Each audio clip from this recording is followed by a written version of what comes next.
आज सकाळ सकाळी तांबड्याचे सर चाललो कुठं काही नाही तर चाललो डायरेक्ट आपल्या द्राक्ष बागेत पेस्ट होतं, त्याच्यामुळं पेस्ट डायरेक्ट आपल्या द्राक्ष बागेचं येईपर्यंत अर्धा प्लॉट पेस्ट होऊनही गेला होता. चला तर म्हणता चला पेस्ट कसं चाललाय ते पण बघून घेऊ. पेस्टचा काय एक नंबर चालू होता, त्याच्यामुळं टेन्शन नाही. त्यावेळेस पप्पा बोलले इकडे काही काम नाही म्हणे, पावडर मारून घे म्हणे तांबटीवरती. मग म्हणता चला लगेच आलो पावडर मारा. म्हणता चला जातो जाता आपल्या पहिल्या प्लॉटमध्ये तांबडी ती पिकली. म्हणता तांबडीची चव कशी आहे ते पण खाऊ, टेस्ट करून पाहू. चव वगैरे घेतली ना आलो इकडे आपण. तेव्हापर्यंत बापू काका पाणी मारत होते आपल्या विहिरीवरती, पाणी मारतच होते. म्हटलं चला, मग लगेच म्हटलं चला मलाही पावडर मारायची.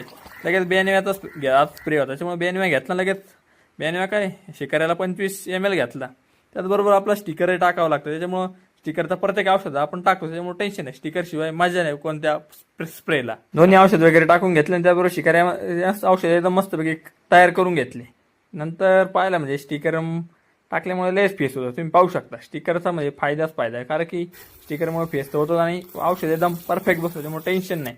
लगेच चालता बोलता लगेच आलो आपल्या बागातील तांबटीत मारायचे. त्याच्यामुळे जास्त काय तांबड्या नव्हते आपलं फवारायच्या, फक्त बागातल्या फवारायच्या, कारण की आज बागातल्या आपल्या तांबड्या बांधायचे, त्याच्यामुळे मग तांबट्या बागाच्याच फवारायच्यामुळे म्हणतात 3-4 शिकाऱ्या काय म्हणते टेन्शन नव्हतं. मग काय ते पण आपलं चालता बोलता होऊन गेलं. त्यानंतर होऊन गेल्यानंतर लगेच आलो आपल्या बाकी मंडळी सोबत सुतळी घेऊन तांबट्या बांधायला, कारण की बाकी मंडळी सुतळे घेऊन लगेच पाठी बांधून तांबड्या बांधतो. सर्व मंडळीचे काय खालून एक चक्कर वरून शेवटचा एक चक्कर.